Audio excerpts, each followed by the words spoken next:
Je me suis beaucoup marré avant de commencer cette émission. Je dis la vérité, j'ai tellement ri que j'ai eu vraiment mal au ventre. Alors, on devient très marrant en Algérie quand même, hein, vraiment. Et surtout en termes de complotisme, on est devenu la Mecque du complotisme. L'Algérie qui était la Mecque des révolutionnaires. Le Moudjahid, il a fait une une. Cette une, elle nous met à l'honneur, moi votre serviteur Abdel Samad, avec un certain nombre d'autres cyberactivistes que le régime algérien actuel appelle des agents subversifs. Le Moudjahid a titré ceci: coup de force, manipulation, corruption et chaos piloté depuis Paris contre Alger.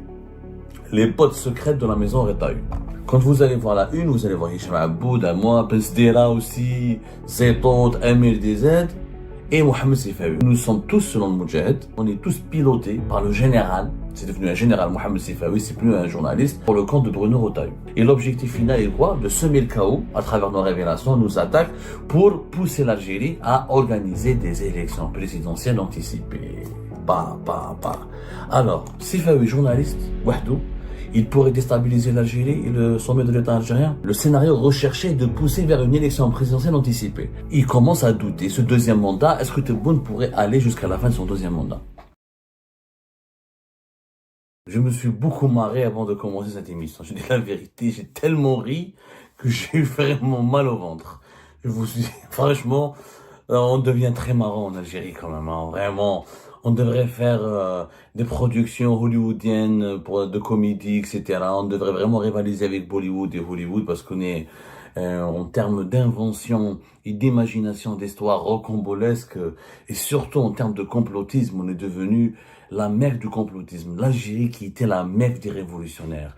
L'Algérie qui était le carrefour des révolutionnaires, des mouvements de libération nationale, des mouvements pour l'émancipation de tous les types de colonialisme, qui était le point central, on va dire, un carrefour international pour la réflexion et la lutte contre l'impérialisme. Il est devenu aujourd'hui la Mecque du complotisme. Alors ce matin, ce 16 juillet 2025, le Moudjahid, il a fait une une. Cette une, elle nous met à l'honneur, moi votre serviteur Abdel Samad, avec un certain nombre d'autres cyberactivistes que le régime algérien actuel appelle des agents subversifs et des traîtres et voire même des fois les qualifie de terroristes. Alors, le Moudjahid a titré ceci: coup de force, manipulation, corruption et chaos piloté depuis Paris contre Alger. Les potes secrètes de la maison Retailleau. Quand vous allez voir la une, vous allez voir Hicham Aboud, moi, Besdera aussi, Zetot, Amir DZ et Mohamed Sifawi, le journaliste franco-algérien Mohamed Sifawi. Nous sommes tous, selon le Moudjahid, Zetot, Aboud, moi, Besdera, Amir DZ, on est tous pilotés par le général. C'est devenu un général, Mohamed Sifawi, c'est plus un journaliste, par le général Mohamed Sifawi pour le compte de Bruno Retailleau. Moudjahid vous explique le plus sérieusement possible. C'est un quotidien gouvernemental financé par de l'argent public, l'argent du peuple algérien, pour dire que nous sommes tous pilotés par un général qui s'appelle Mohamed Sifawi, qui travaille pour les services secrets français, la DGSI, les services de renseignement intérieur français, et pour orchestrer un complot réfléchi et pensé, élaboré par Bruno Retailleau, qui a décidé, donc Bruno Retailleau décide, je crois que Bruno Retailleau ne connaît même pas Hicham Aboud ou Zetot, mais il a décidé de nous rassembler tous sous la coupe de Mohamed Sifawi pour torpiller l'Algérie. Et l'objectif final est quoi? De semer le chaos à travers nos révélations, nos attaques, pour pousser l'Algérie à organiser des élections présidentielles anticipées. D'abord l'info, ensuite le commentaire. Parce que vraiment, c'est un grand sketch. Alors, des informations recoupées, affirme le Moudjahid, font état d'une nouvelle mission subversive confiée par les services de renseignement français au CIU Mohamed Sifawi, qui consiste à mener une action de déstabilisation de l'Algérie en ciblant le plus haut sommet de l'État. L'objectif assigné à cette action est de faire tomber le régime d'Alger, comme aime à le qualifier le locataire de la place Beauvau. Place Beauvau, c'est le siège du ministère français de l'Intérieur, et instigateur en chef de cette machination insidieuse contre le pays d'1,5 million de martyrs. En effet, le ministère français de l'Intérieur, sous l'œil complice de l'Élysée, a donné carte blanche à un quarteran de revanchards pour allumer le brasier. Aux commandes de cette basse besogne est Bruno Retailleau, porte-voix d'une droite revancharde et nostalgique de l'ancien empire colonial, qui est chargé de rassembler la ligue de la dissidence téléguidée, ses opposants de pacotille que tout sépare, sauf une pathologique détestation de leur propre patrie. La mission de Sifawi est ainsi de fédérer les différents agents subversifs recrutés en France, en Angleterre, pour agir de concert et opérer de tirs groupés sur la superstructure de l'État algérien. Pour ce faire, Mohamed Sifawi, un quinquagénaire natif d'Alger, qui s'est mis au service de la phalange la plus radicale et la plus anti-algérienne du régime de Paris, devrait réunir des figures notoirement hostiles à Alger, malgré leurs différends idéologiques. Il s'agit de cyber subversifs bien connus, à l'instar de Mohamed Abdelrahman Samar, moi-même Abdel Samar, Amir Boukhars, Saïd Ben Sdira, Dkhalou Ma'ana, Ayoub Essou. Ayoub Essou n'est pas un cyberactiviste, c'est un homme d'affaires.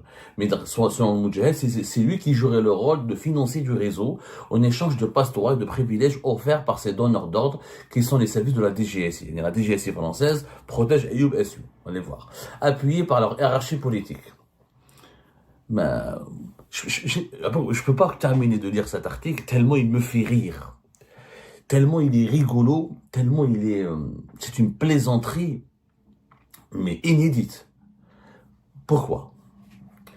Vous imaginez, Mohamed Sifawi est un simple journaliste. Il vit en France depuis la fin des années 90. Il a effectivement beaucoup de réseaux. Mais c'est pas un super citoyen, Mohamed Sifawi. Ce n'est qu'un journaliste.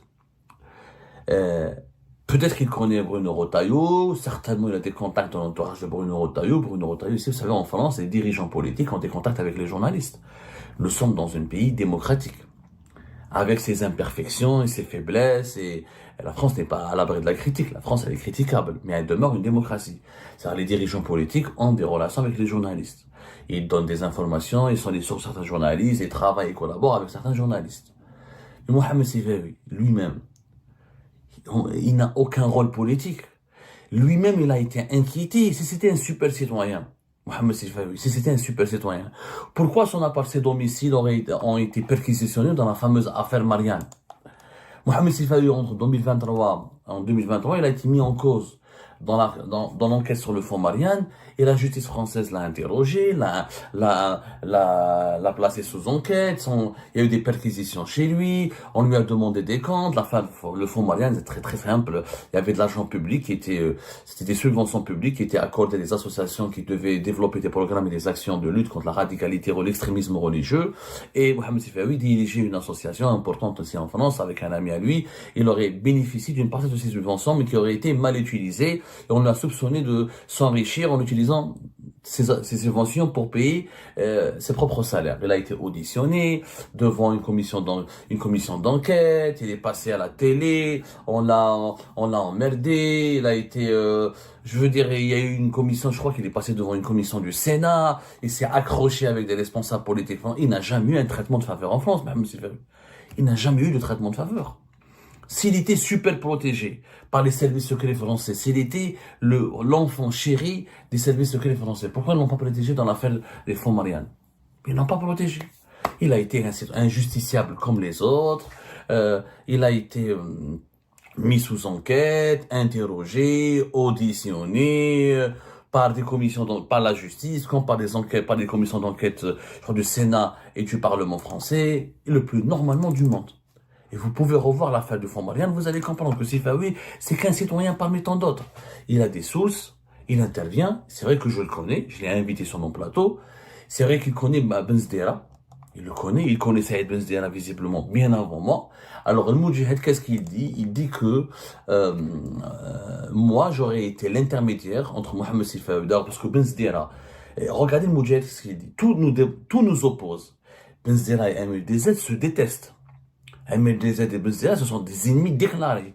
S'ils se retrouvent dans la même pièce, il y aurait un mort, tellement ils se détestent. Chacun, ils ne partagent pas du tout la même vision. Et Ben Sdera n'est pas un opposant.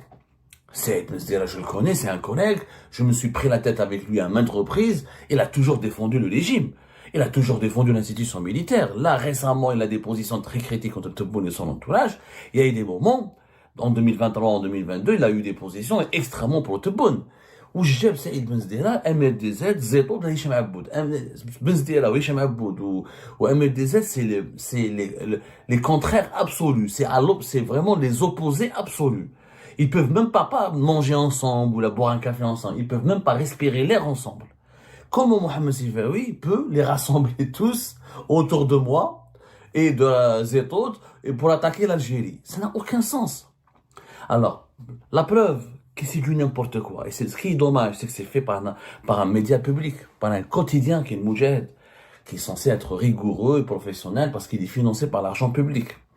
Alors, ils disent que moi, j'ai fait l'intermédiaire entre Sifawi et Benzdela pour obtenir à Benzdela une autorisation qui lui permettrait d'aller en Angleterre retrouver sa famille puisqu'il est placé sous contrôle judiciaire par la tribunal de Nanterre, pas de Nantes, encore une fois.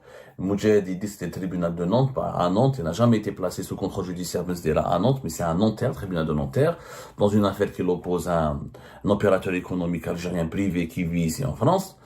Et pour une affaire de squat de logement et de menaces, d'extorsion, un problème personnel entre lui et cet individu algérien qui vit en France.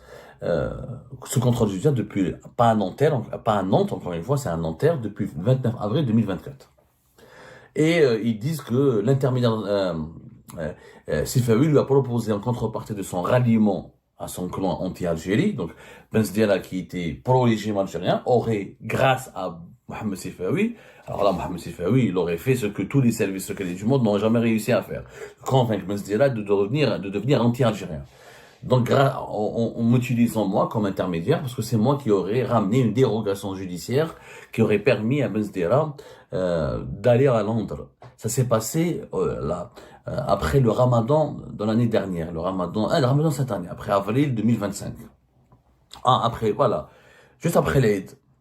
Vous savez que Benzdela, il est sous contrôle judiciaire. Alors, comment il peut être utilisé par Bruno Retailleau et les services secrets français, alors que lui-même faisait l'objet d'une enquête menée par une partie des services secrets français? Benzdela, il signe toujours dans un commissariat, ici à Paris, dans la banlieue de Paris. Chaque lundi, il signe, il est sous contrôle judiciaire. Il n'a pas du tout été épargné par la justice française, ni par les services de sécurité.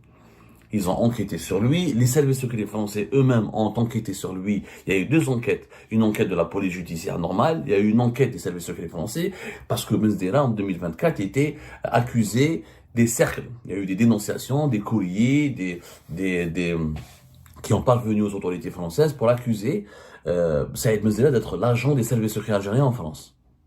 Et Saïd Benzdela, en 2024, était considéré comme l'agent des services secrets algériens en France. Et en 2025, il devient l'agent des services secrets français pour déstabiliser l'Algérie. Ça n'a aucun sens. Benzdela, il a été soumis à une enquête. Dès au départ, une OQTF. On en a parlé à Hnafi Algérie Parle. On a même fait une émission sur l'OQTF de Benzdela qui a été ensuite annulée par la justice française. Il a suivi un processus judiciaire tout à fait normal. Il n'a eu ni privilège, ni passe-droit. Rien du tout. Mais rien de spécial, mais vraiment rien de spécial. Ensuite, jusqu'à aujourd'hui, il est toujours sous contrôle judiciaire. Quand il a obtenu cette dérogation judiciaire, l'émission vous pouvez la voir, elle a été faite récemment, en mars 2025, je crois. Il y a 4 mois, c'était le 10 mars 2025, voilà, OQTF et expulsion des Algériens hors de France, les leçons de la méconnue affaire Benzdela. On a raconté l'histoire de Benzdela, comment il a bénéficié, comment il a fait l'objet d'une OQTF. Donc il a été vraiment pas du tout bien accueilli par les autorités françaises. Mais là, son affaire judiciaire, elle suit toujours son cours. S'il a obtenu une dérogation après le Ramadan, c'est parce que, en France, il y a une loi qui permet à une personne placée sous le contrôle judiciaire de demander des dérogations. Et quand les juges voient que cette personne, elle s'est bien comportée, n'a pas violé les termes et les règles de son dispositif de contrôle judiciaire, ils peuvent, à titre humanitaire, à titre gracieux, offrir une dérogation pour permettre à cet individu suspect d'aller à l'étranger, retrouver sa famille. En l'occurrence, Benzdela est parti en Angleterre, où une partie de sa famille vit encore. Ensuite, il doit revenir en France pour continuer la procédure de son contrôle judiciaire, et en attendant que la justice tranche sur son cas. Donc, Benzdela n'a profité d'aucun privilège. C'est la loi en France. القانون الفرنسي يمنح له انه يقدر يدير une dérogation ويروح لانجلترا. C'est très simple. Il n'y a pas de complot derrière là. Le Moudjahid, il imagine que c'est la DGSI française, c'est Mohamed Sifawi qui a parlé à la DGSI française pour offrir une dérogation à Msdira. C'est du n'importe quoi. Alors, Mohamed Zetoud et Hicham Aboud font partie des courants que Mohamed Sifawi déteste. Hicham Aboud insulte et attaque Mohamed Sifawi depuis 2002. Depuis son livre La mafia des généraux, Hicham Aboud accuse Sifawi d'être un agent secret des généraux algériens. Il l'a attaqué plusieurs fois. Et les deux hommes ne s'entendent pas du tout. Donc comment Mohamed Sifawi pourrait réunir dans le même clan, moi, Hicham Aboud et Ben Zdera. Zetoud est un islamiste. Un islamiste déclaré. Alors que Mohamed Sifawi, il est allergique. Mais il est hostile. Il est allergique aux islamistes. Mohamed Sifawi, il peut même pas respirer l'air que les islamistes respirent. Comment il aurait pu contacter Mohamed Zetoud et lui dire, allez, rejoins notre clan, etc. Mohamed Zetoud, actuellement, ce qu'il est en train de dire dans ses lives, par exemple, sur l'affaire MDZ, etc., il est totalement, il adopte une ligne de conduite totalement contraire à celle qui prévaut un petit peu dans les médias français concernant d'abord, par exemple, l'affaire MDZ. Mohamed Zetoud, il doute de l'affaire MDZ. Il pense que MDZ n'a pas été kidnappé. Il pense que c'est une mise en scène. Il pense que c'est une pièce de théâtre. Et Mohamed Zetoud, il a un regard très critique sur les autorités françaises, sur la France. Il diabolise énormément la France. Donc comment il aurait pu se joindre à nous pour faire partie d'un complot français contre l'Algérie? Ça n'a aucun sens. Ça n'a absolument aucun sens. En réalité, tous ces mensonges complotistes, dépourvus de sens, ont été utilisés pour masquer une panique, une angoisse qui anime profondément les dirigeants algériens. Et cette angoisse, elle est exprimée parce que vous savez, il y a ce qu'on appelle les non-dits et les lapsus révélateurs. Et je pense dans la tête de Moudjahid, ils ont parlé de cette angoisse collective qui fait paniquer les dirigeants algériens depuis plusieurs semaines. C'est concernant le scénario d'élection présidentielle anticipée. Regardez ce que dit le Moudjahid. Vous allez comprendre pourquoi je parle de lapsus. Leur objectif est de fracturer le lien entre l'État et la population. Semer le doute et provoquer une rupture de confiance qui ouvrirait la voie à une crise politique majeure. Le scénario recherché est de pousser vers une élection présidentielle anticipée pour déstabiliser les équilibres institutionnels et provoquer un basculement brutal au sommet de l'État. Pour ce faire, la stratégie déployée combine désinformation, exploitation cynique de l'actualité nationale. Alors, Sifawi, journaliste, Wahdou, il pourrait déstabiliser l'Algérie et le sommet de l'État algérien en recrutant des cyberactivistes. Sifawi et un groupe de cyberactivistes peuvent nuire à l'Algérie. Je ne comprends pas. D'un côté, les dirigeants algériens nous disent que l'Algérie est une puissance régionale, elle est très solide, elle est très forte, qu'elle n'est pas fragile, qu'elle défie les grandes puissances mondiales, etc.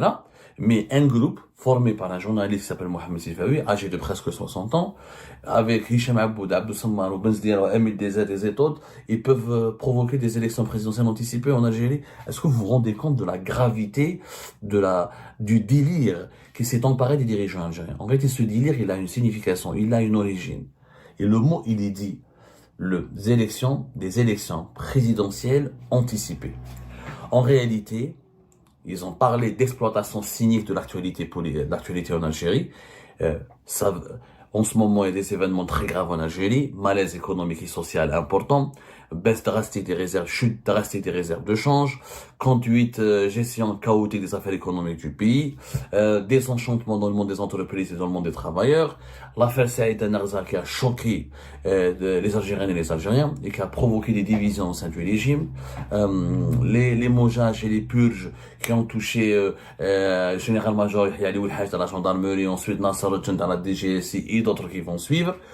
En réalité, le régime actuel, il sait qu'il est contesté, qu'il est ciblé, qu'il fait l'objet, qu'il est ciblé par quoi? Par une colère interne, par des critiques internes, par une exaspération interne au sein même de ses propres appareils sécuritaires, bureaucratiques, militaires et économiques. Il a peur de sombrer, il a peur d'être renversé, il a peur d'être contesté. Et le scénario recherché est de pousser vers une élection présidentielle anticipée. Le mot Le Moudjahid l'avoue. Pourquoi ils ont peur? Pourquoi le régime algérien aurait eu peur d'une élection présidentielle anticipée? Il y a que c'est le régime lui-même qui a organisé une élection présidentielle anticipée en septembre 2024. En septembre 2024, il y avait des élections présidentielles anticipées, décidées par Tebboune au début de l'année 2024, avec l'accord et la participation, la complicité de Saïd Chenguereha, chef de l'institution militaire. Donc, quand il y a eu des élections présidentielles anticipées en 2024, c'était pas pour déstabiliser le pays, c'était pour protéger le pays. Mais s'il doit y avoir des élections présidentielles anticipées, encore une fois, ça serait une déstabilisation du pays. Pourquoi en 2024, le Moudjahid et les partisans du pouvoir algérien n'ont pas dit, on peut pas organiser des élections présidentielles anticipées parce que ce serait une déstabilisation du pays. Mais elles ont été organisées en 2024. Quand le régime décide lui-même d'élections présidentielles anticipées, c'est pas une déstabilisation, mais quand d'autres voix, parce que effectivement, au sein du régime algérien aujourd'hui, en Algérie elle-même, il y a de plus en plus de voix qui s'élèvent, ils disent voilà, Abdelmajid Tebboune est fatigué, clairement, il est dépassé par les événements, les problèmes du pays s'accumulent sur le plan économique, sur le plan social, sur le plan diplomatique et géopolitique, sur le problème sécuritaire. Il commence à douter, ce deuxième mandat, est-ce que Tebboune pourrait aller jusqu'à la fin de son deuxième mandat? Des voix émergent pour douter. Et si Tebboune ne peut pas aller vers la fin de son deuxième mandat, à savoir en 2029, il faudrait faire quoi? Il faudrait organiser des élections présidentielles anticipées. Or, pour le régime actuel, ce scénario est une menace existentielle. Parce que si Tebboune ne veut pas abandonner le pouvoir, ses partisans ne veulent pas partir, ses alliés ont peur pour eux, parce que si Tebboune part, ses proches et ses alliés vont finir en prison, vont faire l'objet d'une vengeance terrible et terrifiante, donc ils veulent s'accrocher au pouvoir. C'est bon. Pour s'accrocher au pouvoir, ils ne veulent pas entendre parler d'une fin anticipée ou d'un raccourci, ou de raccourcir le mandat de Tebboune. Mais le premier mandat, il a été raccourci. Alors pourquoi on ne pourrait pas raccourcir le deuxième mandat? Il y a eu des élections présidentielles anticipées en septembre 2024. L'Algérie n'a pas été déstabilisée, il n'y a pas eu de guerre, il n'y a pas eu d'émeutes, tout s'est bien passé. Alors pourquoi, si Tebboune n'est pas capable d'aller vers la fin de son deuxième mandat, pourquoi on ne devrait pas proposer une élection présidentielle anticipée? En quoi l'unité du pays ou la stabilité du pays serait menacée? Pas du tout. Mais au moment, le lapsus révélateur dont je parlais, c'est ça qui angoisse aujourd'hui pour justifier, pour répondre, pour calmer, pour menacer, pour calmer les ardeurs, pour menacer et terrifier et faire taire les appels au changement et les appels au départ de Tebboune. Ils disent, attention, si vous demandez des élections présidentielles anticipées, c'est que vous êtes téléguidés depuis l'étranger, vous êtes des agents de la France, du Makhzen, vous êtes manipulés par les cyberactivistes subversifs, par les ennemis du pays, par les agents de l'étranger, et donc vous allez en prison, nous allons vous punir, nous allons vous traiter comme les ennemis du pays et de la patrie. C'est une façon de diaboliser dès maintenant les potentiels soutien de cette option qui est une élection présidentielle anticipée pour mettre un terme au deuxième mandat de Tebboune, étant donné que Tebboune risque d'ici une année ou 2 ans, peut-être pas maintenant, mais ne pas être capable de poursuivre son deuxième mandat et que les problèmes du pays nécessiteraient une alternance rapide. Ils commencent à stopper, c'est ça le scénario qui leur fait peur. Le Moudjahid l'avoue. Ce n'est pas Mohamed Sifawi qui cause problème. Un journaliste, Mohamed Sifawi va menacer l'État. L'Algérie, 47 millions d'habitants, pourrait s'effondrer à cause de Mohamed Sifawi, de Hichem Aboud, de Ben Zdira, Abdou Samar, MLDZ. Ça n'a pas de sens. Ça, les Algériens sont habitués à ces conneries. Ça fait 5 ans qu'on sort des théories complotistes les plus fantasques, les plus étranges, les plus absurdes. Ça, on y est habitué. Mais, c'est la première fois qu'un compte rendu d'un organisme gouvernemental, médiatique, officiel de régime algérien parle de la menace d'une élection présidentielle anticipée et d'un scénario cauchemardesque. C'est ça le cauchemar des dirigeants algériens actuels. Ils ne veulent pas ils ont peur que le deuxième mandat ne puisse pas se terminer. Voilà. Ils commencent à sentir, ils commencent à penser, ils commencent à comprendre que le deuxième mandat ne pourrait pas bien se terminer, il ne pourrait pas avoir lieu. D'abord, Tebboune, il est âgé. Deuxièmement, son bilan, il est de plus en plus controversé. Les problèmes sont de plus en plus nombreux. Et les solutions sont de plus en plus rares. Il y a un débat tôt ou tard, si c'est pas cette année, début de l'année 2026, il va émerger ce débat sur la pertinence de maintenir Et ce deuxième mandat que Tebboune a obtenu dans des conditions très particulières, parce qu'il y avait des élections présidentielles anticipées en 2024, avec une participation quasi totalement nulle de tous les acteurs politiques qui auraient pu le challenger. هم خايفين منها. هذا هو leur cauchemar. Et ils ont, pour empêcher que ce cauchemar ne voit le jour, ils sortent des théories de complot et des scénarios de Hollywood, des scénarios de cinéma, de films, pour faire peur aux gens et pour leur dire attention, ça, les élections présidentielles anticipées, c'est un projet que les puissances aussi depuis l'étranger veulent nous imposer. Mais quand c'est le régime national lui-même applique, ou pratique ou impose des élections présidentielles anticipées, ah, c'est pas un problème. Je pense que la tête del-Moudjahid est un tournant majeur qui démontre encore une fois, qui dévoile encore une fois, qu'il y a une profonde angoisse, un état de panique sans précédent au sein de l'actuel régime parce il ne voit plus le bout de l'horizon. Et ben c'est la fin de cette vidéo les amis. Je vous remercie comme d'habitude pour avoir suivi jusqu'à la fin. N'oubliez pas de nous laisser vos commentaires et vos réactions sur la vidéo et de vous abonner à la chaîne si vous n'êtes pas encore abonné. Donc voilà, merci beaucoup pour votre soutien et vos abonnements. Et merci aussi pour vos commentaires et vos discussions très animées dans la section des commentaires. Donc, vous n'oubliez jamais de décortiquer bien un sujet sur tous les points qui ont été abordés dans la vidéo et ça fait vraiment plaisir quand moi-même je ne fais pas de commentaires, je m'appuie sur vous pour que vous puissiez bien expliquer les choses et en faire des discussions civilisées et dans tout le respect possible. Donc voilà, merci beaucoup et à la prochaine dans une nouvelle vidéo. Au revoir.